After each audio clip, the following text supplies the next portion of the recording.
Olá, pessoas que nos escutam, sejam muito bem-vindas ao Tal Podcast, ponto de encontro para conversas sem guião, onde cabem todas as histórias que queremos conhecer muito além de notas curriculares e apresentações biográficas. Eu sou a Paula Cardoso. Eu sou a Georgina Angélica. E juntas criámos este espaço de ligações humanas porque acreditamos que, sejam quais forem as nossas diferenças, ao partilharmos vivências, aproximamo-nos. É bom ter-vos por perto e aqui bem do nosso lado, nos estúdios do Expresso, já estamos na excelente companhia da nossa convidada, que poderia perfeitamente ser campeã dos Jogos Olímpicos do multitasking, se eles existissem, porque tão depressa está a comentar a atualidade política em órgãos de comunicação social, como a realizar pesquisas académicas, a participar em painéis de discussão, a animar rodas de samba e até a apitar decisões sobre lances de futebol. Ana Paula Costa aterrou em Portugal em 2016 com um plano anual de estudos que se foi prolongando num mestrado e num doutoramento e quase 10 anos depois se estende à presidência da mais antiga associação de imigrantes no país, a Casa do Brasil de Lisboa. Muito obrigada, é uma honra para mim estar aqui, porque eu sei que já passaram pessoas maravilhosas nesse debate, nessa mesa, e eu fico muito honrada de estar aqui. Mais uma vez, parabéns pelo trabalho de vocês.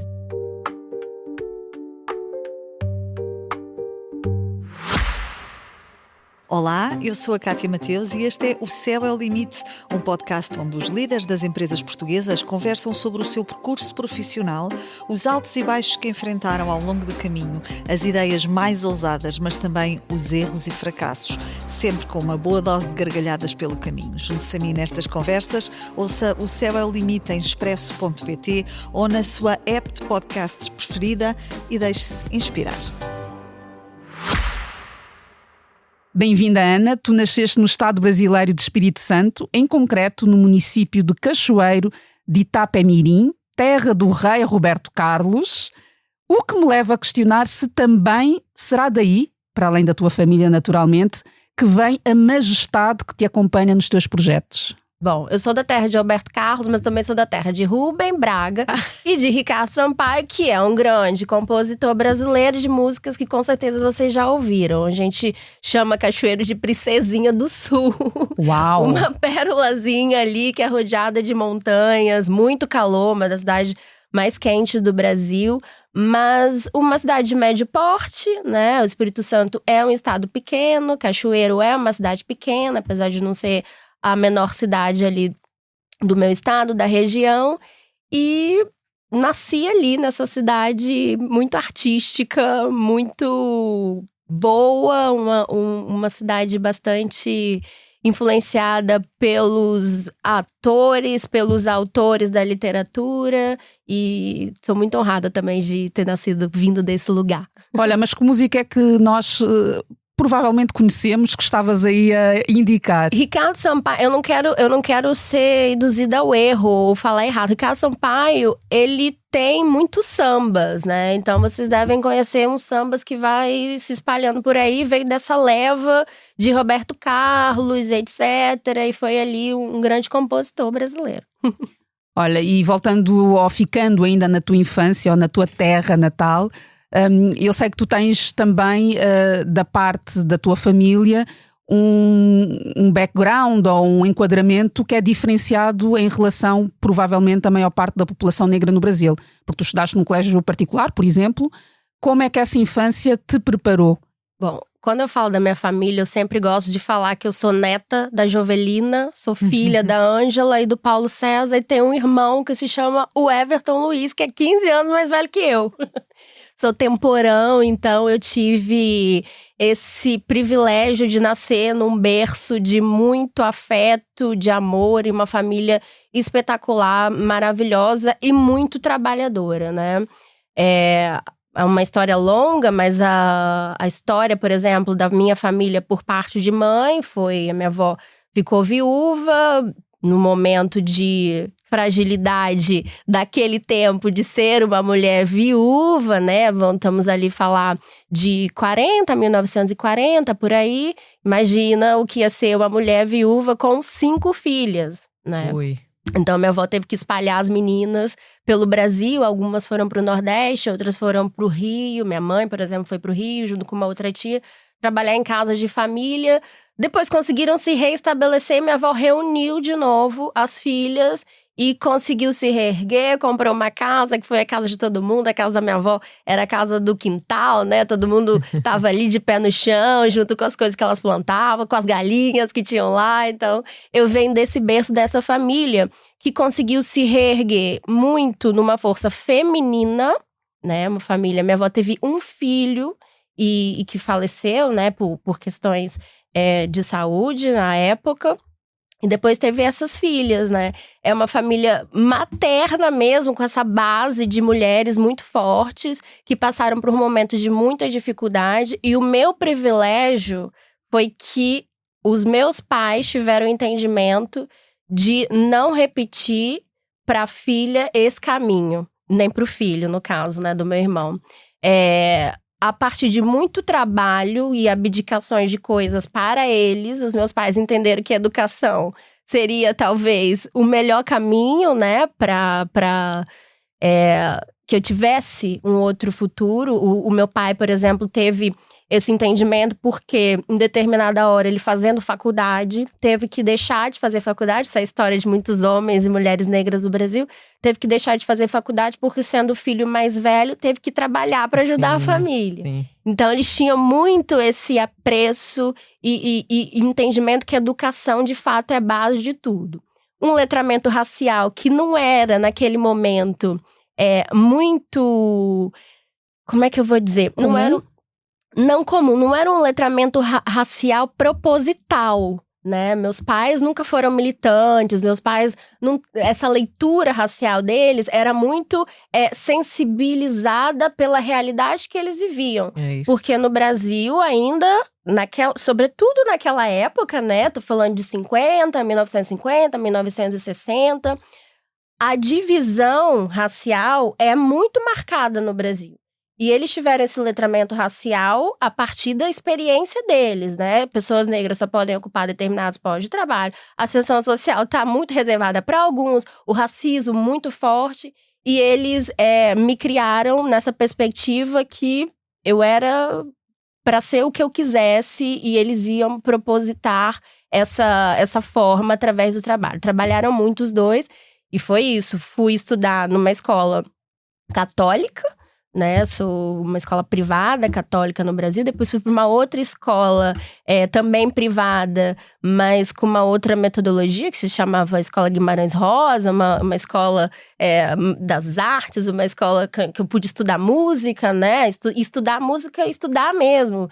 Partitura, piano, podia escolher o que eu queria fazer e era muito treinada, assim, para poder fazer faculdade. E aí, fiz faculdade, fiz uma universidade federal, chama Universidade Federal de Viçosa. Mas todo esse caminho foi possível por esse entendimento dos meus pais, assim, de não repetir ou criar outro caminho que fosse diferente daquele que era determinado para eles.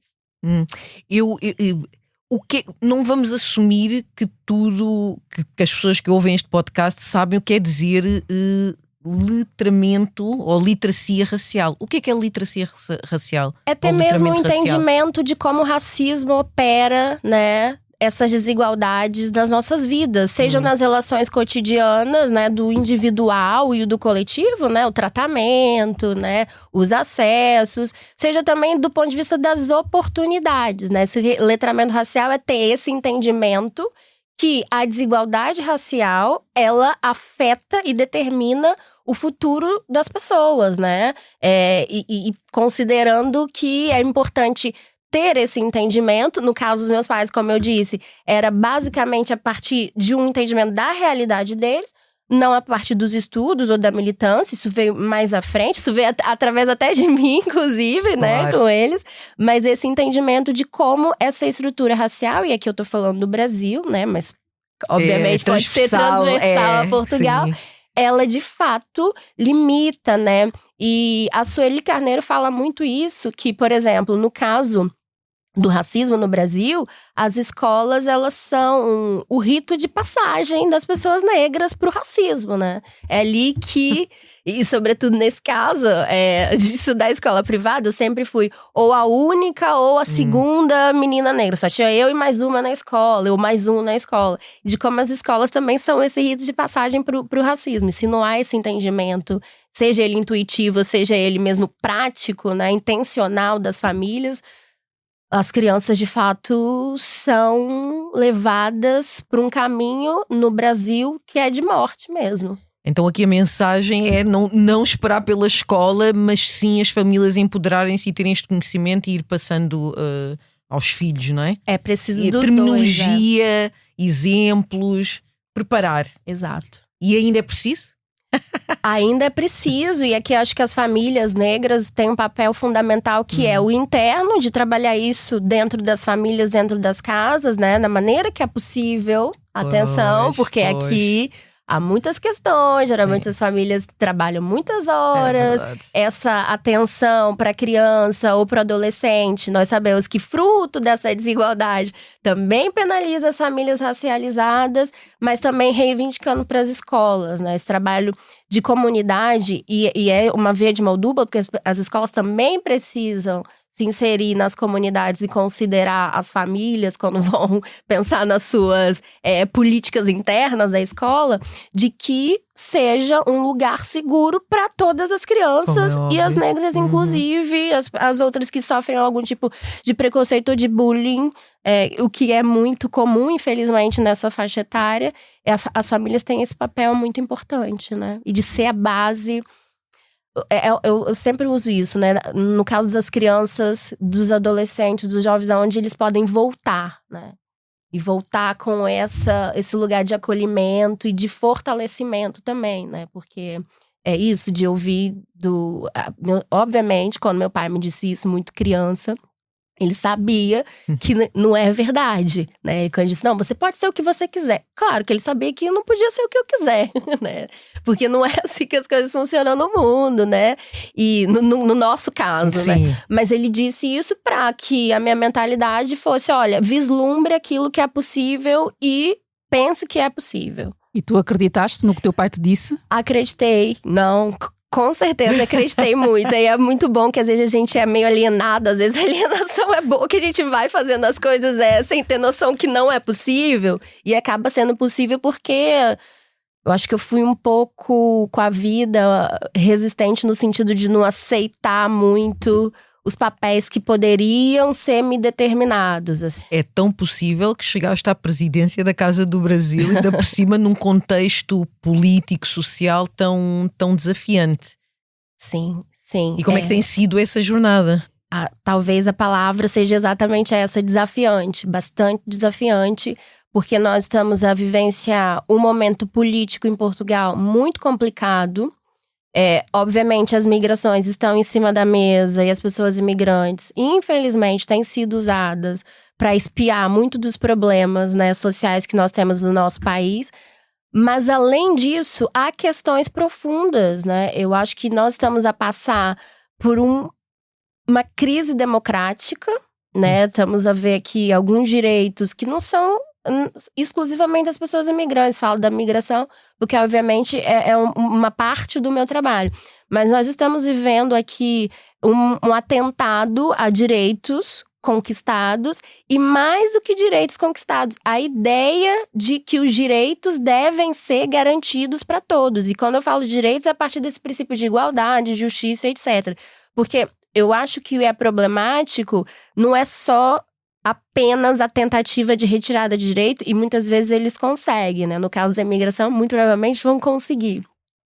Mas também a ideia que se cria que há cidadãos de segunda ou terceira classe, a ideia que se cria que as pessoas não podem ter acesso a direitos iguais.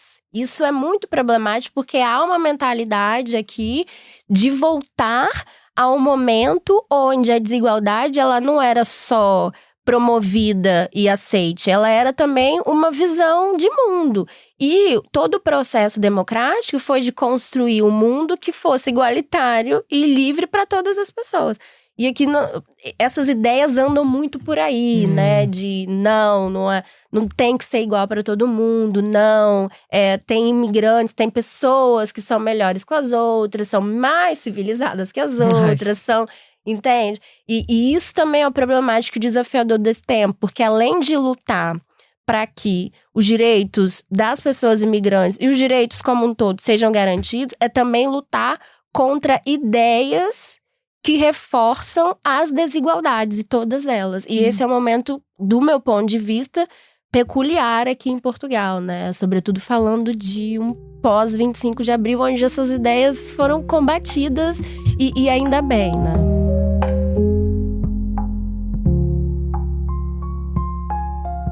Tu chegaste em 2016, portanto, há quase uma década. Foste para Coimbra, depois é que te mudaste para Lisboa e te fixaste em Lisboa. Que Portugal é que tu encontraste em 2016 e em que Portugal estamos a viver agora? Ou seja, fazendo aqui o paralelo, sendo que, enfim, já fizeste aqui uma análise ou um retrato do momento político em que estamos, mas queria que fosse um bocado para a experiência de quem chega, não é? Porque tu tens essa relação com quem está a chegar a partir da Casa do Brasil, esta questão da acolhida, não é? Que acolhida é esta que houve em 2016 e que está a acontecer agora? O Portugal que eu cheguei em 2016 foi o Portugal que me fez ficar. Porque quando eu vim para Portugal, eu não vim numa expectativa de migração permanente. Eu estava vinculada a uma instituição no Brasil, que era a Universidade Federal de Viçosa, em Minas Gerais. Vim para ficar 1 ano em mobilidade acadêmica na Universidade de Coimbra, na Faculdade de Economia. E a ideia era voltar e continuar a minha vida normal na faculdade, em Viçosa e etc. Já dava aula numa escola no Brasil e etc. E Coimbra foi uma cidade, para mim, eu tenho muito afeto por Coimbra, porque foi uma cidade acolhedora mesmo, assim. Lembro que a minha primeira amiga em Coimbra foi uma pessoa portuguesa, Bárbara, dos Açores, da Ilha Terceira, e que me apresentou Coimbra, mas também me apresentou Lisboa, por exemplo, né? Foram essas relações que eu fui construindo desse Portugal acolhedor, de uma relação muito mais… como é que eu vou dizer? Uma relação muito menos intoxicada, né, do que hoje. É claro, a xenofobia e o racismo e outras questões muito problemáticas, como assédio, etc., já estavam lá. Os problemas não foram criados agora. Sempre existiu questões de xenofobia. Nas universidades, por exemplo, o preconceito linguístico, e sobretudo falando das variantes do português, seja do Brasil, ou seja de Angola, até mesmo sotaque, Cabo Verde, etc., é muito forte. Mas essa animosidade que existe hoje, inclusive nas relações sociais interpessoais, não estava presente. Tanto que eu digo que Coimbra foi o que me fez querer ficar em Portugal e permanecer aqui. Não fiquei em Coimbra porque meu mestrado não tinha lá. Sou da ciência política e tive que vir fazer um mestrado em Lisboa. Fui para a Faculdade de Ciências Sociais e Humanas da Nova. Desde que eu vim para cá, o cenário mudou bastante. Não tem comparação 2025 com 2016. Haviam problemas relacionados à imigração, por exemplo. Já era comum naquela época pendências no CEF, no antigo CEF, né? Questões aqui de dificuldade de vistos e etc. Isso já se colocava, piorou muito agora, né? Tanto que nós temos uma estrutura de missão para poder recuperar esses processos. A violência racista e a violência xenófoba, apesar de existir, porque Alcindo é exemplo disso, né? Infelizmente, ainda lá na década de 90, nós tínhamos já esse caso da violência racista muito presente, mas eu sinto que aumentou a intensidade.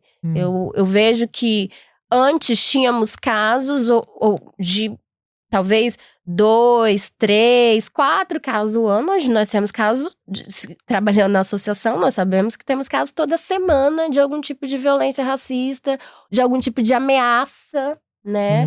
Porque há grupos organizados. Naquela altura havia alguns grupos, mas não eram tão organizados dessa forma. E depois há um outro elemento que eu considero fundamental e que é diferente de 2016 para 2015, ou pelo menos 2, atenção. as forças políticas, né? Em 2016, havia um consenso, né, das principais forças políticas do nosso país relativamente à imigração. E esse consenso barrava que medidas mais penalizadoras e de portas fechadas à imigração. Isso é um fato. E depois, também, em 2016, as redes sociais operavam de outra forma, né? E até o entendimento da utilização das redes sociais em Portugal, né? Porque acho que no Brasil a gente entendeu antes o poder das redes sociais. Portugal demorou um pouquinho para entender. E a direita radical e movimentos de extrema-direita, efetivamente, entenderam que as redes sociais é uma arma poderosa para disseminação do ódio, do racismo, da discriminação e de narrativas que comprometem aqui as relações e a coesão social. Isso também é diferente, porque o que nós vemos, por exemplo, do alcance, da propagação de notícias falsas, também de ideias que há uma grande invasão, isso também é novo, isso não existia. E criou-se aqui uma tensão realmente social. Infelizmente, eu considero que Portugal de 2016 é o Portugal que eu quis ficar. Portugal de 2025 continua sendo Portugal que eu quero ficar, mas com uma outra fundamentação. Acho que precisa de ter algumas mudanças. Eu quero fazer parte dessa mudança, né? Junto com os portugueses, inclusive, porque nós temos aqui portugueses que trabalham ativamente para poder construir um país melhor. Recuando aqui um pouco no tempo, quando é que, mesmo de forma subtil, começaste a sentir que a temática da migração e da justiça social é algo que eu quero investir o meu tempo, a minha energia e também a minha progressão em termos de estudos e de carreira? São daqueles temas que não tem muita lógica de escolha. O fato de eu ter ido para a imigração foi porque no mestrado eu escolhi para a área da política pública, né? Eu sou da ciência política e me especializei em políticas públicas. E a minha área é muito especificazinha para entender por que as políticas são criadas e depois elas não são implementadas como deve ser, né? Traduzindo. E eu fui percebendo isso na imigração, por me relacionar, né, com a imigração e estar muito dentro desse tema, por ser imigrante, em primeiro lugar, de entender porque naquela época Portugal tinha políticas tão boas, com prêmios internacionais, políticas que são consideradas boas práticas, mas depois, na implementação, na prática, no acesso ao serviço público, haviam tantos impedimentos e tantas barreiras para os imigrantes conseguirem ter acesso a esses direitos. E eu me interessei por isso. Quando fiz a minha tese de mestrado, estudei uma coisa que ninguém falava muito na época, que foi a manifestação de interesse. Não existia esse debate de manifestação de interesse. E fui estudar como é que esse artigo estava sendo implementado.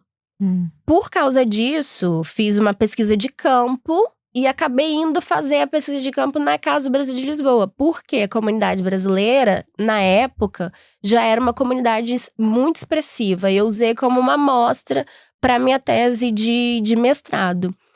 Foi um acaso mesmo, né? E fiz a minha pesquisa na Casa do Brasil.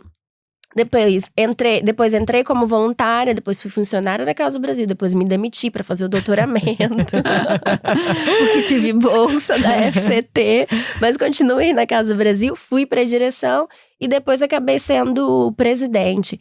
Esse tema foi muito... É um tema que eu amo trabalhar, gosto, sobretudo uma perspectiva também internacional, porque no doutoramento fui estudar a Espanha, fui estudar outros países também. Mas foi um tema que não tem uma escolha muito óbvia, não. E tu há pouco estavas a referir como o Brasil percebeu muito antes de Portugal o poder das redes sociais. O que é que tu entendes que já está a acontecer no Brasil, que tem acontecido no Brasil e que Portugal também poderia aprender? Bom, o Brasil tem feito um esforço, sobretudo pela experiência traumática de termos um presidente do último mandato, né, o presidente Jair Bolsonaro, que de fato hoje vemos que atentou contra a democracia brasileira e que utilizou as redes sociais junto com outros movimentos, né, para poder corromper as instituições e disseminar fake news e desinformação, que era preciso regulamentar, em primeiro lugar, regulamentar essas plataformas de uma forma mais eficaz. Promover literacia digital, né? Porque a geração Z já nasceu nesse mundo, né? Mas os millennials não. E o que veio antes, muito menos, né? Então, precisava promover uma literacia digital. Há muitos projetos no Brasil de literacia digital. E também sensibilizar para a necessidade de checar notícias e de combater a desinformação de uma forma geral. Por essa experiência traumática do Bolsonaro, que veio até um pouco antes, porque nós tivemos, ali por volta de 2014, 2013, 2014, muitos movimentos sociais, o MBL, por exemplo, que é esse Movimento Brasil Livre, né, um conhecido, que começou a mobilizar as pessoas para ir para as ruas, reivindicar políticas e direitos através das redes sociais. Pronto, o MBL depois virou um outro tipo de movimento, um movimento muito problemático e com raízes na direita radical e até pensamentos bastante atentadores da democracia também, né? Mas a origem da organização do MBL veio redes sociais para rua. As pessoas se organizavam no Facebook para ir para rua. O Brasil viveu essa experiência, né? E o que o Brasil tem, talvez, para ensinar, primeiro é que olhem o que nós passamos, não repitam. Porque nós sabemos o que as redes sociais podem fazer no sentido de disseminar massivamente a desinformação. Porque as pessoas acreditam. E há um efeito mesmo. Quando as pessoas agora, tivemos o atentado, a sede dos 3 poderes, as pessoas rezavam de frente aos pneus, foi uma coisa insana, né? Aquilo foi uma mobilização das redes sociais, né? Então, eu acho que a primeira coisa que o Brasil tem para ensinar, olha o que nós passamos e não repitam esses erros, né? Regulamentem, tenham projetos que trabalhem a literacia digital, que, sobretudo nos jovens, mas também nos mais velhos, né? Sobretudo. E também regulamentem. Essa guerra que, por exemplo, o STF, nosso Supremo Tribunal Federal, teve com o Twitter, o X, né? Que o Brasil ficou uns dias sem Twitter. Foi nesse sentido de, olha, não, as redes sociais, elas são um espaço de liberdade de expressão, mas liberdade de expressão não é discurso de ódio. Então, se é para utilizar discurso de ódio, a plataforma não quer tirar, não pode operar no Brasil. Né? Porque nós não vamos compactuar com políticas que promovam um discurso de ódio, ou com plataformas que dão mais visibilidade e não retiram conteúdos de discurso de ódio que já até passaram pela justiça. Não, o Brasil não vai compactuar com isso. Eu acho que é uma experiência, nós sabemos que no caso de Portugal há uma responsabilidade coparticipada com a União Europeia. Temos algumas boas práticas, já houve acordos com plataformas para poder tentar combater, mas eu acho que do ponto de vista da regulamentação, acho que precisávamos aqui, de fato, ter menos medo de trabalhar essa perspectiva de que liberdade de expressão não pode ser confundida com discurso de ódio. Liberdade de expressão é uma coisa, discurso de ódio é uma coisa e discurso de ódio não pode. E é mesmo assim, não pode. Não pode. Exato.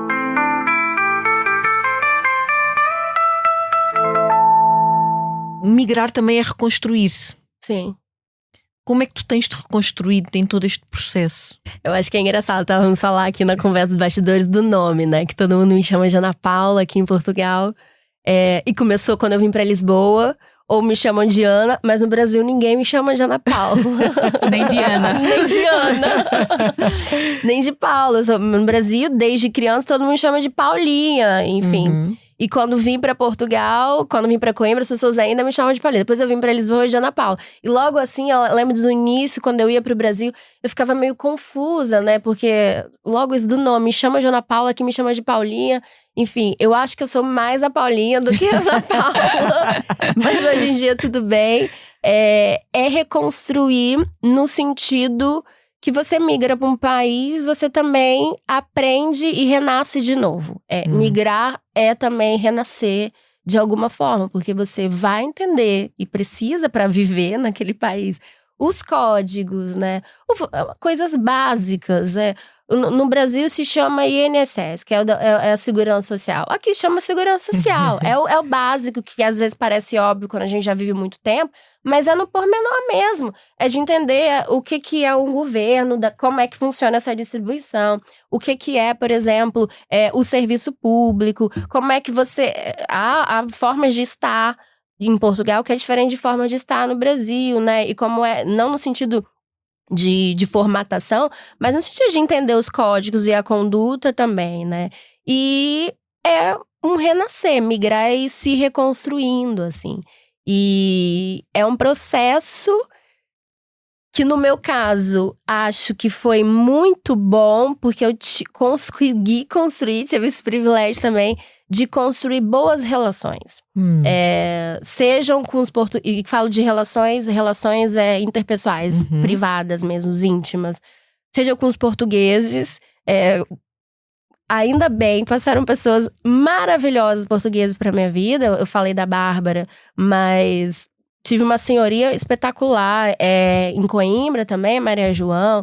Tenho amigos portugueses, o Zé Dias, que tá agora até no Brasil, a Rita, a Mafalda, a Vera. Então, são pessoas que foram importantes para mim e me trouxeram até para dentro da comunidade portuguesa, assim. Fui muito bem recebida. E o meu core ainda é um grupo do Brasil, né? É minha família. Eu falo que a minha família tá toda no Brasil, não tem ninguém. Meus pais moram no Brasil, minha família inteira. Mas eu tenho essa minha família, que é a Cíntia, que é a Patrícia, que é a Marina, que são muitas pessoas que se eu der um grito aqui agora, vai aparecer 10. Então... Isso é uma riqueza. E isso também é sobre migrar, né? Porque é aí que você entende que é possível se construir relações que tem como base muitas outras formas de vínculo de afeto que não tem nada a ver, por exemplo, com cultura, né? O que há mais do que isso. É claro que eu entendo, né, que possa haver algum entendimento que uma cultura pode ser mais próxima porque você passa a lidar mais com aquela cultura. Não é uma questão de que é próxima por outros motivos. É porque você tem, por exemplo, no caso do Brasil de Portugal, quantas novelas brasileiras não passam em Portugal, né? Quantos portugueses não tem no Brasil e quantos brasileiros não tem em Portugal. Há uma proximidade nesse sentido, da disseminação da cultura brasileira, né? Mas há vínculos e afetos que são criados nas relações, né? E as relações é um trabalho. Né? É uma construção, é uma energia que você demanda e que você quer estar ali e que é possível, né? Também eu acho que é importante construir essa ideia que as relações têm que ser boas o tempo inteiro, ou que tem que ser pra sempre o tempo inteiro, né? Pode ser fases e vão estar mais alinhadas, outras fases vai estar alinhadas de outra forma, mas construir esse processo de relação é trabalhoso, né? Imagina do ponto de vista macro, do ponto de vista social, dá trabalho, vamos ter que enfrentar esse trabalho, mas é muito melhor, né? Se relacionar, vale a pena todo o trabalho. Olha, e nesse processo de renascimento tem necessariamente de existir uma dimensão de morte também? Acho que sempre há uma dimensão de morte, porque nós temos uma ideia que quando ela vai para a realidade é outra coisa. Há sempre essa perspectiva. Na imigração a gente idealiza. Seja o processo migratório, seja o país, seja a relação que se vai construir. E quando entramos na realidade, a gente entra em contato com a realidade, né? O que é viver no país, a expectativa que já não é aquilo que eu imaginava. Há sempre essa dimensão que essa morte do imaginário. Eu acho que nesse sentido, sim, porque a realidade pode ser muito pior, mas pode também ser muito melhor daquilo que nós imaginamos, né? Experiências, e cada caso é um caso, cada pessoa é uma pessoa e traz uma história de migração diferente. Mas envolve, em primeiro lugar, eu diria, essa morte do imaginário, da expectativa, porque entra em contato com a realidade, o que acontece de fato. Porque você conhece, né? E vir como turista, eu já tinha vindo para Portugal como turista, por exemplo, é diferente de morar. Tem nada a ver. Então, num primeiro momento, morre-se esse imaginário. Agora, acho que nascem mais coisas ou se afirmam mais coisas do que se morrem, por exemplo. Eu acho que migrar me fez ser muito mais brasileira, por exemplo. Eu acho que eu fiquei mais brasileira depois que eu migrei. O que isso quer dizer na prática? Isso quer dizer, eu acho, sempre achei o Brasil um país maravilhoso, com todas as contradições, com todos os problemas, com tudo aquilo que significa ser Brasil, né? O Brasil é um país enorme, há muitos Brasis dentro do Brasil, e há realidades e há sociedades diferentes dentro da sociedade brasileira, inclusive. E eu fiquei mais brasileira porque eu me vi como brasileira, obviamente, fora de Portugal. No Brasil eu era brasileira e que é brasileira, pra nós, não significa muita coisa no nosso país, assim, né? Sou brasileira, ok, né? Agora, te nomeiam quando você migra, né? No Brasil eu sou Ana Paula. Em Portugal eu sou Ana Paula, brasileira.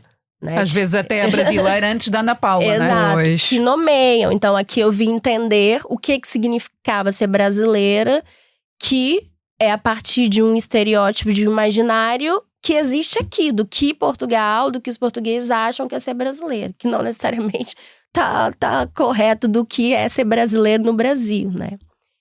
E também porque eu passei a valorizar mais muitas coisas do Brasil que eu sinto falta e que eu não sentia falta porque era, né, o cotidiano, né? Isso me tornou mais brasileira. Eu sempre amei o samba, por exemplo. É história. Já tive até um grupo de pagode quando tava na escola. É sério? Qual era o nome? Irreverência 37. Por que 37? Porque 37 não é febre. Uau! Foi. E era esse o slogan? Era... Irreverência 37 não é febre. Era esse slogan. Era isso. Fica quente demais, não é febre, não. Chegar no 37 é outra coisa. Que idade é que tinhas? Eu tinha 13, 14 anos. Sim. Lá. Uhum. Nós tínhamos Foi até... cedo. Foi um grupinho de samba, de pagode de samba que nós tínhamos. Fazíamos até apresentação no Teatro Municipal. Fazíamos coisas ótimas. Coisa Qual é séria. que era o teu papel no... Imagina. É líder. Eu organizava tudo. Eu organizava, geria o grupo e etc. Esse era o meu papel. Tenho pena, não toco. Eu fiz aula de piano, mas eu não troco nenhum instrumento de samba. Essa é a minha grande pena. Como é que eu não aprendi a tocar pelo menos um cavaquinho, um pandeiro que seja. É dificílimo tocar pandeiro e cavaquinho, inclusive. Eu falo aos artistas. Mas isso tudo ficou muito mais valorativo em mim mesmo, né? Eu já amava muitas coisas do Brasil e vir para Portugal me fez amar mais, né? E depois entender o mix que é fazer, né? Esse intercâmbio cultural entre Brasil e Portugal, que tem coisas maravilhosas de Portugal no Brasil e de Brasil em Portugal. E eu acho que eu fiquei mais brasileira. Nunca mudei meu sotaque, tenho um orgulho enorme de falar com esse sotaque e de falar assim, né? E acho que é uma preservação de mim nesse ambiente migratório ser brasileira. E acho que eu fiquei mais brasileira quando eu vim brigar. Tu és uma cientista política, tu sentes que és reconhecida em Portugal como tal? Sinto, mas porque eu não... Vamos lá dizer, vou tentar fazer um argumento aqui. Sinto, mais uma vez, essa perspectiva de fui fazendo o meu caminho sem esperar que fosse haver algum tipo de oportunidade para fazer o meu percurso profissional dentro da ciência política. Por vários motivos. Acho que a academia portuguesa tem um problema de forma geral, né? De conseguir se estabelecer enquanto profissional, enquanto professor, é um problema, infelizmente, Há uma precariedade Exato, uma generalizada. precariedade do trabalho. É difícil, carreira acadêmica é bastante difícil. Não dá pra toda gente, às vezes. Falta recurso, precarizado, mal pago, enfim. E o meu percurso foi, eu quero fazer isso, vou fazer. Eu quero a escola de verão em migrações, quero fazer uma escola de verão, vou propor, vou fazer, eu organizo, eu faço. A coisa tá abençoada, né? Majestade, não é? Eu posso tudo, então eu vou, não é? E não fiquei muito à espera, porque eu sabia que isso não ia acontecer por vários motivos. Pelo fato de eu ser brasileira, pelo fato de eu ser uma mulher negra, pelo fato dessas questões estruturais da academia portuguesa, que se eu ficasse à espera de ter um espaço, nada não é dado pra nós, assim. Nada é dado, né? Então, eu fui da forma como eu achei que era possível, segundo a minha também, né, possibilidade, criando esse espaço na academia. Acho que teve alguns momentos, né, muito específicos desse reconhecimento, mas eu sinto que eu também consegui ocupar esses dois mundos, né, a sociedade civil fora da academia, as associações da sociedade civil e a academia. É difícil, assim, conciliar e é difícil fazer esse percurso. Mas eu acho que é isso, fui tapando os ouvidos pra muita coisa de que eu via, que é difícil. Tudo é muito difícil, é mesmo. E como é que se tapa os ouvidos? Como é que se cuida desse tapar de ouvidos para não bloquear este caminho que, ao mesmo tempo, tu determinaste? Eu vou fazer, mas não é fácil. Eu acho que, no meu caso específico, tenho essa base de afeto que eu acho que… Freud dizia, né? Como fica seguro quando a pessoa tem certeza que é amada, né? Então, acho que eu tenho isso… Dá uma segurança boa. Né? Te dá força pra muita coisa mesmo. Mas terapia, né? Eu fiz análise há alguns anos. Já não tô mais em análise… Não, tu agora você eu agora senti ali uma coisa assim, já não estou mais, mas será que devo voltar? Será que não volto? Estamos em 2025, está a acontecer muita coisa, espera lá. Será que não volto? E a análise é uma possibilidade não de resolver questões, mas de se haver com as questões, existir, né, a partir delas. E eu acho que dá um norte, assim, né, de autoconhecimento e de entendimento que também fortalece. E muito honestamente, eu acho que aí é uma questão da minha personalidade também. Tem coisas que são sociais e tem coisas que é mesmo nossa da personalidade. Que eu sou um pouco assim, não tô muito querendo saber da dificuldade. Tô mais… E como eu disse, é de fato tudo muito difícil. Mas eu tô dedicando mais tempo pra poder fazer aquilo que eu assumi de responsabilidade, não para comigo. Acho que eu assumi pouquíssimas responsabilidades para mim, inclusive, sobre mim mesma. Mas mais com um trabalho coletivo. Eu sou de uma base muito coletiva, desde o Brasil. Seja do ponto de vista familiar, seja do ponto de vista do trabalho que eu realizei no Brasil. Eu nunca tive um entendimento que tudo era pra mim. Na verdade, é o contrário. É muito estranho, inclusive. Porque, por exemplo, na casa da minha avó era tudo pra todo mundo. Se tivesse uma pessoa passando fome na rua, minha avó já fez isso várias vezes, pedisse um prato de comida, e minha avó adotou, né? Depois formalizou um processo de adoção assim. Não, tem comida aqui em casa, entra, senta e come, né? Tudo muito partilhado, nunca foi tudo… E olha que eu sou isso, temporânea, etc. Tudo muito, olha, é pra todo mundo, né? Essa expressão Exato. temporão é que vem já, nasce já depois das contas supostamente estarem fechadas, Exato, não é? Exatamente. Então, eu passo a viver desde muito cedo nessa perspectiva coletiva, assim. E minha mãe é muito boa nisso, né? Que tem uma frase ótima, né? Que você é especial… Você é tão especial como qualquer outra pessoa, né? Isso acho que molda. Mas é especial. Você é tão especial como qualquer outra pessoa. Acho que isso molda mesmo a perspectiva do coletivo, assim. Mais uma vez, coisas de personalidade, mas também daquelas coisas que nós não temos muito como explicar de onde é que vem, né? Mas é sentido muito… Tanto que eu tenho imensa dificuldade de falar sobre mim, etc. Não é dificuldade, eu não gosto, né? Ninguém diria, Paulinha. Tô aqui completamente aberta pela primeira vez. Mas pela primeira vez. Porque eu acho que é isso. O sentido das coisas é mesmo coletivo. E não é frase clichê, não. É porque, senão não há caminho possível, né? Porque sozinho a gente não consegue fazer nada. É um fato, né? E a gente sabe como as nossas relações e a sociedade têm um poder muito grande de nos construir e de nos destruir. É pros dois lados, E né? destrói muito rápido. E se a saída não for pelo coletivo, não tem como. Porque vai estar todo mundo aqui, vamos continuar aqui, se relacionando e etc. Então, eu acho que essa base que é muito minha desde muito nova, de ser criada em coletividade, né? A casa era de todo mundo, se precisar, tamo aqui. Não há essa questão de que um é melhor que o outro. Não existia mesmo isso, né? E mais uma vez, era uma coisa completamente da realidade. Mas como é que fica a individualidade no meio disso tudo? Ok, o coletivo é muito importante e estamos completamente de acordo, mas onde é que fica a individualidade?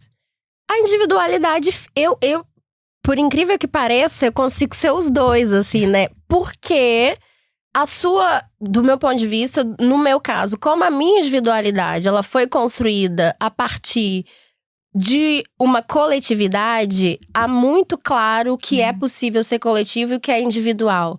A intimidade é individual, né? A análise é individual. Ai, ainda bem. Sim, a análise é individual. Exposto, né? Pelo menos estou a falar sobre mim. O silêncio, eu convivi numa casa, a casa… Havia muita gente, mas o silêncio era muito presente também, era muito respeitado.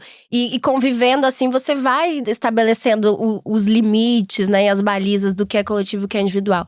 Eu acho que tive a minha individualidade muito preservada, isso no sentido até do caminho, né? É uma pessoa, enfim, faz o caminho que você, como pessoa, acha que deva fazer. Mas sempre considerando que não existe individual sem ser coletivo. Acho que é um mix. E essas coisas acontecem ao mesmo tempo, assim. Por incrível que pareça, hoje moro sozinha. Nem gato? Não, tenho um gato, tenho Simão. Mas, ó, essa questão é de análise, ó. Ó Simão. Eu e o Simão só, assim.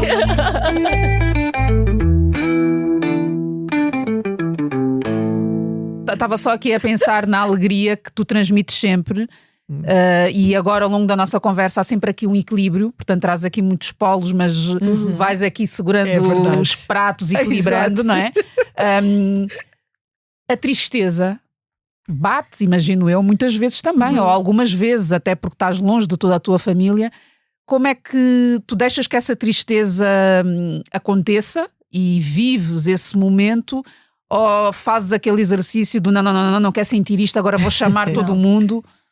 Não, deixa a tristeza vir completamente, assim, porque isso também é uma coisa que se aprende ao longo da vida, que o que você reprime vem 2 vezes, ou pelo menos, pior, né?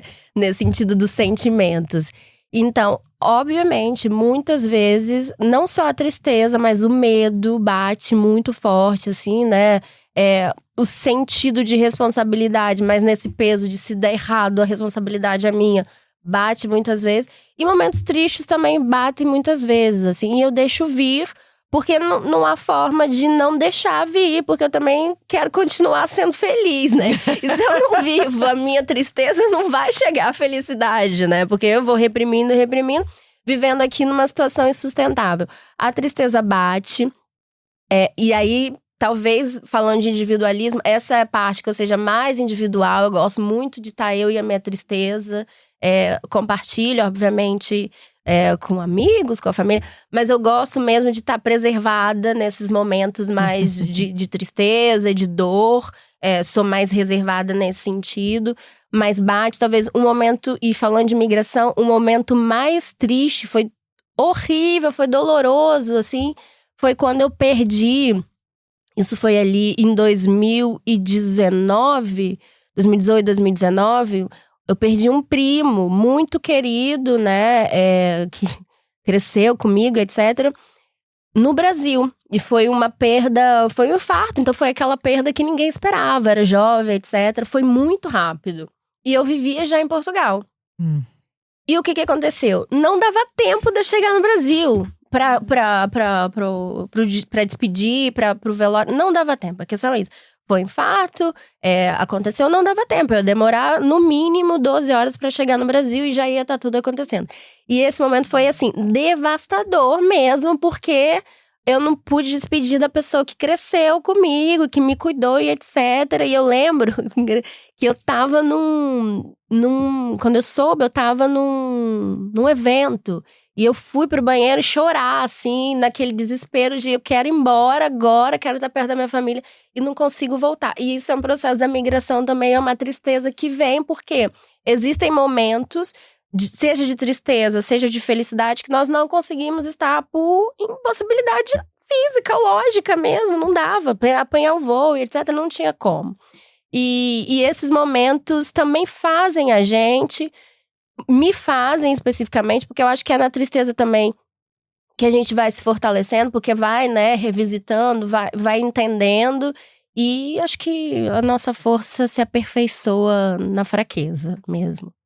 E na vulnerabilidade. Eu que tenho sempre dificuldade em dizer a palavra que bonita. é. Dá uma nossa citação. Força, a nossa força aperfeiçoa-se na fraqueza, né? E muito honestamente... Aí, talvez, é a minha forma de lidar com a tristeza, que eu tenho uma perspectiva de vida, daquilo que eu entendo da vida. A vida é a vida, né? Acontecem coisas boas e acontecem coisas ruins. E pra todo mundo, ninguém tá isento de um sofrimento, de uma perda, de uma tristeza. E é justamente isso que nos faz igual no limite, né? Ninguém tá isento. A gente não consegue controlar a régua do acontecimento da vida. E eu tenho esse entendimento. Então, nos momentos de alegria, eu tento aproveitar ao máximo, né? Porque eu nunca sei quando é que vai vir a tristeza. E no momento de tristeza, eu sempre penso, vai passar. E aí, depois vai chegar outra coisa. Enfim, tem essa perspectiva também que é uma questão de... A vida é constitutiva da vida, né? Momentos de tristeza, momentos de felicidade. Nem tudo é bom o tempo inteiro, mas também nem tudo é mal o tempo inteiro, né? A vida não é uma linha. A vida é, de fato, né? Vai fazendo uma montanha, assim, né? Há momentos e momentos. E eu tenho esse entendimento também sobre a vida.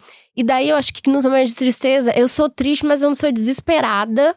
E nem desamparada nesse sentido, né? E não é uma questão de desamparo… Quando eu falo desamparo existencial, mesmo na tristeza e vivendo a tristeza, eu não entro num lugar de desamparo existencial, né? E isso vem muito dessa perspectiva, que não dá pra fugir das coisas da vida, né? E vai chegar um momento que vai ser triste, vai chegar um momento que eu vou perder uma pessoa, eu vou perder uma coisa que pra mim é muito importante e vou ter que passar por isso.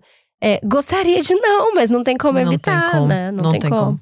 Eu, nestes últimos tempos, ganhei uma grande consciência da importância de cultivar a tristeza e a alegria ao mesmo tempo. Eu não sei se já disse aqui em algum episódio, não sei, mas…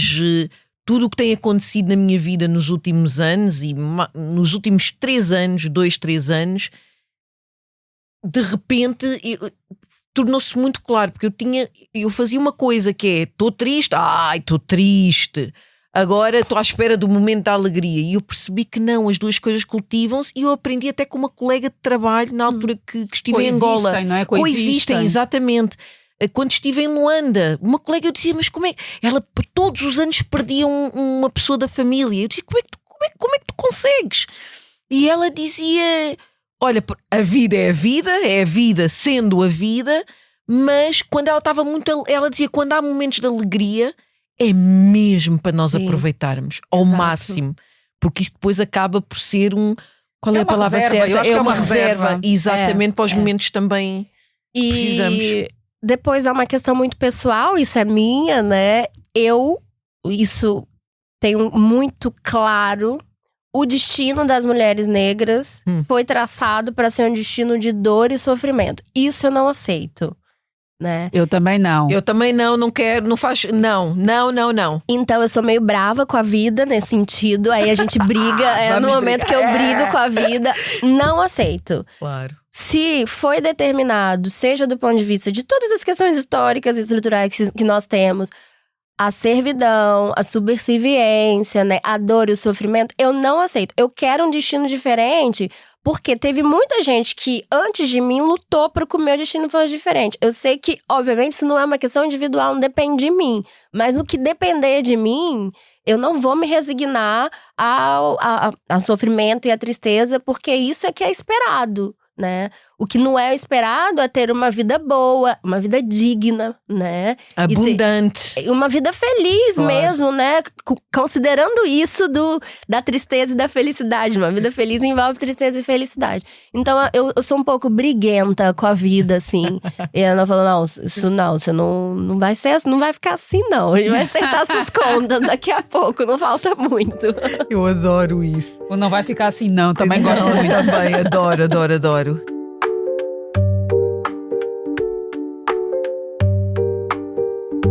Pois é, lá está. Paula Cardoso, queres dizer tu esta parte? Que estamos a chegar ao fim. Não, nós já chegamos. Não, já está. Até porque nós começamos o nosso relógio para nos tentarmos situar um bocado. Acho que a conversa já é em 10 minutos, portanto já nos esticamos Passou bastante. Tão rápido, adorei. Também acho.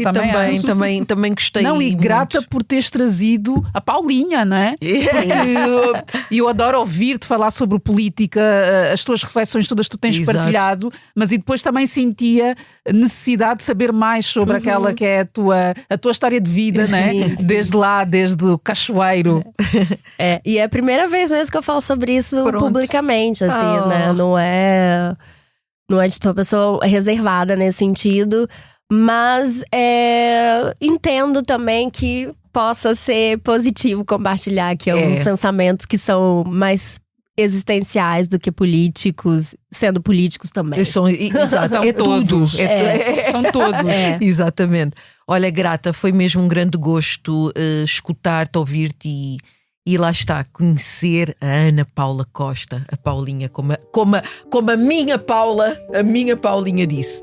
Senhora Presidente, grata. Obrigada mesmo, adorei. Este episódio tem sonoplastia de Salomé Rita, fotografia de José Fernandes, capa de Tiago Pereira Santos e música original de Pedro Bernardino e Wilson Twice. A coordenação é de Joana Beleza e Yuri Lopes Pereira e direção de João Vieira Pereira. Eu sou a Georgina Angélica.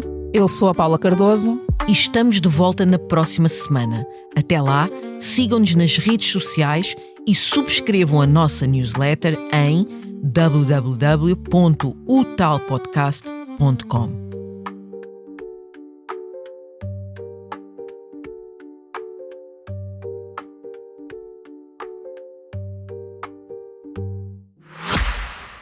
Olá, eu sou a Cátia Mateus e este é O Céu é o Limite, um podcast onde os líderes das empresas portuguesas conversam sobre o seu percurso profissional, os altos e baixos que enfrentaram ao longo do caminho, as ideias mais ousadas, mas também os erros e fracassos, sempre com uma boa dose de gargalhadas pelo caminho. Junte-se a mim nestas conversas, ouça O Céu é o Limite em expresso.pt ou na sua app de podcasts preferida e deixe-se inspirar.